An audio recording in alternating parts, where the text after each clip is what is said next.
मैं तुम्हें एक लियो टॉल्स्टॉय की कहानी सुनाता हूँ जिसको आज के आधुनिक पाठक पढ़ेंगे तो कहेंगे यार ये क्या बकवास कहानी है और ये कैसी कहानी है। तो मेरे भाई लियो टॉल्स्टॉय लिखते ही ऐसे थे। और आप मानेंगे कि गांधी जी लियो टॉल्स्टॉय को बहुत पसंद करते थे। हम आगे बढ़ते हैं, कहानी थोड़ी स्लो है, आपको थोड़ा सा बोरियत हो सकती है, लेकिन बोरियत में जीवन है। बोरियत में जीवन है। God sees the truth but weights. Hindi में इसका अनुवाद किया गया है, देर है अंधेर नहीं। ईश्वर सब देखता है, प्रतीक्षा करता है के नाम पर यह कहानी आपको हिंदी वर्जन में मिलेगी। तो ये कहानी सिर्फ न्याय जस्टिस के लिए नहीं है, बल्कि क्षमा यानी फॉरगिवनेस, आत्मिक परिवर्तन, स्पिरिचुअल ट्रांसफॉर्मेशन और ईश्वर के न्याय की कहानी है। इसलिए अगर इसे केवल कानूनी न्याय के चश्मे से पढ़ोगे तो ये कहानी बहुत निराशाजनक लगेगी। तो आओ मैं इसे समझाने की कोशिश करता हूँ। शुरुआत होती है एक साधारण खुशहाल आदमी, मुख्य पात्र इवान दमित्री ऑक्सीनोवो। ये रशियन कहानी है इसलिए वहाँ पे इस तरह के टाइटल चलते हैं। तो नाम याद रखना कि ऑक्सीनोव की कहानी है। एक ईमानदार व्यापारी, उसकी पत्नी का को सपना आता है कि उसके पति के सारे बाल सफ़ेद हो गए हैं। इस कहानी को मैं शॉर्ट में लेके चल रहा हूँ, कोशिश करता हूँ। सारे बाल सफ़ेद हो गए हैं, वो इसे अब अशुभ संकेत मानती है और कहती है कि तुम कहीं मत जाओ, कहीं व्यापार के लिए मत जाओ, कुछ मत करो, रहन दो, रुक जाओ। लेकिन ऑक्सीनोव हंसकर यात्रा पर निकल जाता है। टॉल्स्टॉय यहाँ पहली बात कहते हैं कि इंसान भविष्य नहीं जानता, जीवन कभी भी पलट सकता है। तो जब वो यात्रा पे निकल जाता है तो एक झूठा आरोप लगता है। रास्ते में वो एक व्यापारी के साथ रात बिताता है, सुबह जल्दी निकल जाता है। कुछ देर बाद पुलिस आती है और उस व्यापारी की हत्या का आरोप ऑक्सीनोव पर लगा देती है। उसके बैग से खून से सना हुआ चाकू मिलता है। वो निर्दोष है, लेकिन सारे सबूत उसके खिलाफ हैं। यहाँ टॉल्स्टॉय एक कड़वा सच दिखाना चाहते हैं।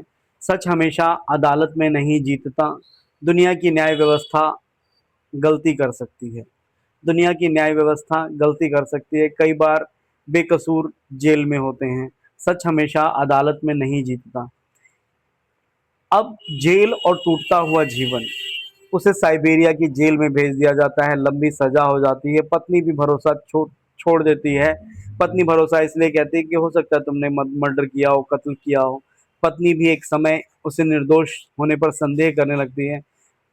अब साइबेरिया की जेल में 25-26 साल हो जाते हैं। बच्चे बड़े हो जाते हैं, कोई मिलने नहीं आता है। 26 साल जेल में, सोचिए उसका पूरा जीवन छिन गया। क्या था? जीवन छिन गया। यहाँ अधिकांश पाठकों को लगता है कि ये तो अन्याय है, और सच भी यही है। सब यही सोचेंगे, मैं भी इवन यही सोचूंगा कि उसकी तो पूरी जिंदगी नरक कर दी। कैसा न्याय है, देर है पर अंधेर नहीं। टॉल्स्टॉय ये नहीं कहते कि दुनिया हमेशा न्यायपूर्ण होती है, मतलब ये जो वर्ल्ड है ये अनफेयर है।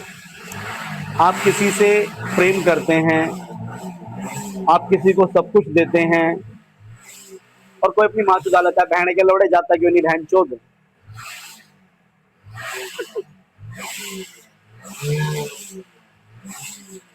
टॉल्स्टॉय ये नहीं कहते कि दुनिया हमेशा न्यायपूर्ण होती है।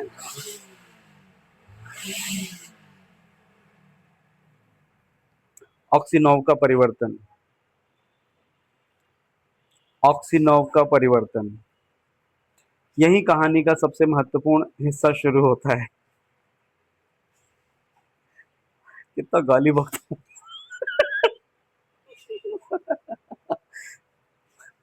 यही कहानी का सबसे महत्वपूर्ण हिस्सा शुरू होता है। शुरू में वह भगवान से शिकायत करता है। वह धीरे धीरे प्रार्थना करने लगता है, दूसरों दूसरों की मदद करता है। जेल में सबका सम्मान करने लगता है। लोग उसे संत जैसा मानने लगते हैं। मतलब उसका शरीर जेल में है। अब लियो टॉल्स्टॉय कह रहे हैं उसका शरीर जेल में है। कई बार लोग ना इस तरह के हो जाते हैं। ये लियो टॉल्स्टॉय ने लिखा हुआ है। अभी आगे कहानी सुनो, मजा आएगा। उसका शरीर जेल में है लेकिन उसकी आत्मा आज़ाद हो जाती है।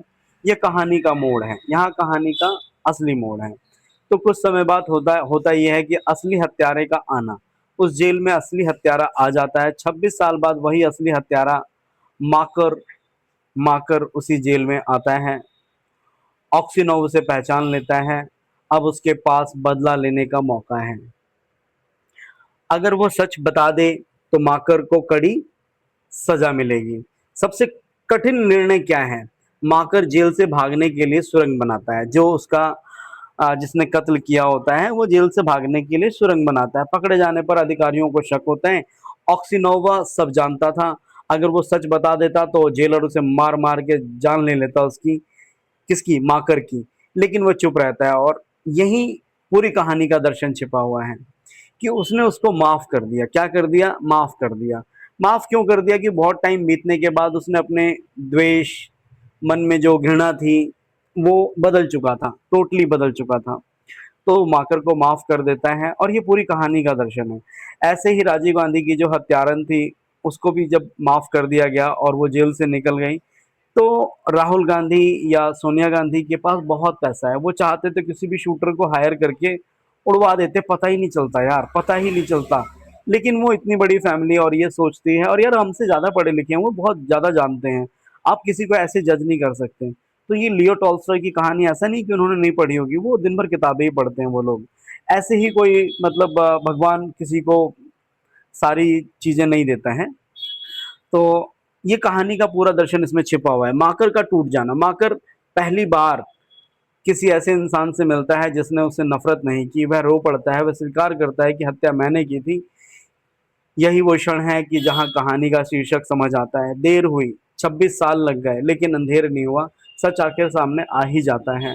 कई बार क्या होता है कि आप रिश्ते में किसी के बहुत एफर्ट्स कर चुके होते हो, बहुत एफर्ट्स डाल चुके होते हो, और वो इंसान खुश होता है और आप उसको आज भी याद कर रहे होते हो, हमेशा उसके लिए दुखी होते हो। अच्छा, लेकिन दूर से देख के ही आप ब्लेसिंग देते रहते हो। मतलब समझ में आ रही है मेरी बात? आप उसको बहुत चाहते थे, आपने उसके साथ बहुत अच्छा किया, आपने सब कुछ किया उसके लिए जितना कर सकते थे, एक एक्सट्रीम लेवल तक। लेकिन कुदरत ने आपके साथ नाइंसाफ़ी की, आप उसके हिस्से में नहीं आए, वो आपके हिस्से में नहीं आया। ये जीवन है। तो देर हो जाती है, बहुत देर हो जाती है। आपको लगता है कि कभी वो मेरे साथ गलत जो करके गया है, उसे यार कभी न्याय, मतलब मुझे न्याय मिलेगा, नहीं मिलता न्याय। ये आपकी समझ के ऊपर है कि लोगों को माफ़ करके आगे की ओर बढ़ जाओ। तो वही 26 साल लग गए, लेकिन अंधेरा नहीं हुआ, सच आखिर सामने आया। लेकिन न्याय कहाँ मिला भैंचो? मॉडर्न वर्ल्ड में तो भैया न्याय चाहिए ना, आँख का बदले आँख चाहिए। यहीं लियो टॉल्स्टॉय सबसे बड़ा प्रश्न बताते हैं कि अगर न्याय का मतलब खोया हुआ जीवन वापस मिल जाए, वो आपकी जवानी वापस आ जाए, वो पूरा टाइम वापस आ जाए, परिवार लौट आए, तो शायद तुम गलत पढ़ रहे हो फिर नहीं। ऑक्सीनोवा को कभी ऐसा न्याय नहीं मिल पाता और किसी इंसान को भी ऐसा न्याय नहीं मिल पाता है। उसकी वो पूरी चीज़ें वापस नहीं आती हैं। वो बूढ़ा हो चुका होता है, जब जो चीज़ों की उसकी तमन्ना होती है, वो तमन्नाएँ खत्म हो जाती हैं। रियल जीवन भी यही दिखाता है कि जब जिस चीज़ की ज़रूरत थी, जब मुँह में दाँत थे तब चने नहीं थे, और जब चने हैं तो दाँत ही नहीं है। समझ में आ रही है मेरी बात? ये जीवन का बहुत बड़ा दर्शन है। एक दिन था जब हम अभी कुछ खरीद नहीं पाते थे, हम पैदल चलते थे। आज हमारे पास चीज़ें जंग लग रही हैं। गाड़ी है, एक नहीं 4-4 2-2 हैं, कबाड़े में बेच रहे हैं। और कभी एक टाइम था जब हम पैदल चलते थे और साइकिल की तमन्ना करते थे। समझ में आ रहे हैं? तो कभी दाँत होते हैं तो चने नहीं होते, और जब कभी चने होते हैं तो दाँत नहीं होते। यही ऊपर का इंसाफ़ है। यही भगवान का भी न्याय है। तो इस चीज़ से घबराने की ज़रूरत नहीं है। हर इंसान के साथ होता है, आपके साथ ही नहीं है, मेरे साथ भी है, मेरे माँ-बाप के साथ भी है, आपके आने वाली पीढ़ियों के साथ भी होगा। ये इनजस्टिस लगता है, मगर इसको बड़े लंबी और दूरी से देखेंगे तो शायद मॉडर्न वर्ल्ड इस चीज़ को नहीं समझ पाएगा। तो लियो टॉल्स्टॉय में ने उस टाइम ये कहानी लिखी थी, तो ऑक्सीनोवा को ऐसा न्याय कभी नहीं मिला। वो जेल में ही मर जाता है। जब उसकी रिहाई के ऑर्डर आते हैं तब तक वो मर जाता है। हालाँकि ऑक्सीनोवा का परिवार खुशहाल होता है, अच्छा जीवन जी रहा होता है। फिर टॉल्स्टॉय क्या कहना चाहते हैं? टॉल्स्टॉय का मतलब क्या है ये? लियो टॉल्स्टॉय छोटी-मोटी पर्सनैलिटी नहीं थे, वो अपनी प्रसिद्धि जी के मरे थे। मतलब अपने पैसे का उन्होंने खूब इस्तेमाल किया, अपनी वाहवाही का उन्होंने आनंद लिया। एक लियो टॉल्स्टॉय ही एक ऐसे राइटर थे जिन्होंने अपनी कामयाबी जी। मतलब बहुत सारे राइटर्स, बहुत सारे लिरिक्स राइटर को मरने के बाद चीज़ें मिलती हैं, लेकिन ये पहले ऐसे शख्स थे जिनको जीते जी सफलता भी मिली, और सफलता उन्होंने भोगी।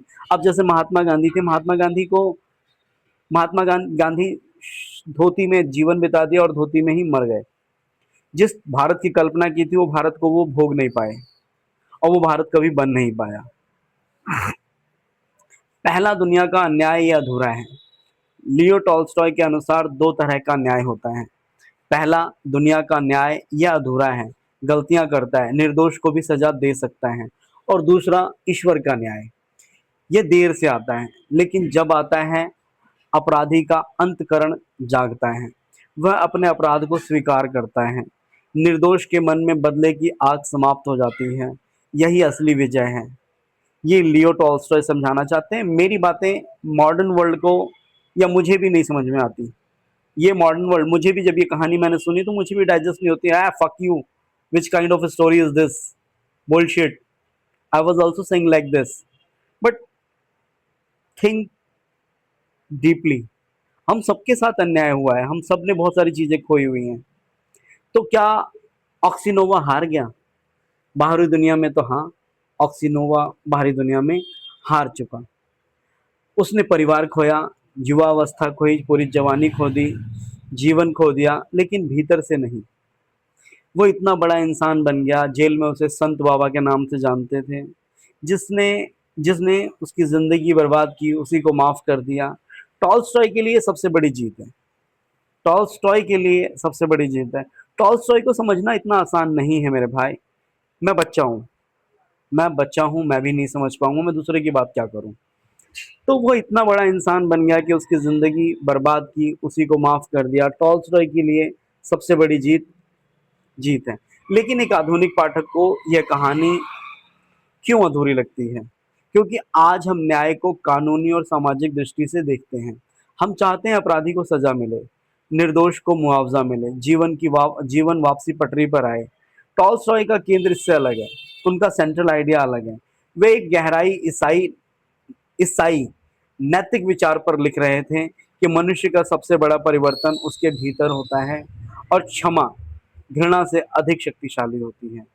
माफ कर देना, किसी को माफ कर देना, माफ करके उससे ब्लेसिंग दे देना, एक बहुत शक्तिशाली बात होती है। तो मुझे लगता है कि ये कहानी जानबूझकर असहज छोड़ती है।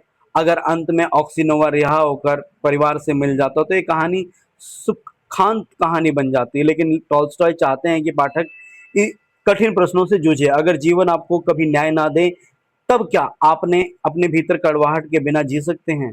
ये क्वेश्चन देता है कौन? आपका जीवन।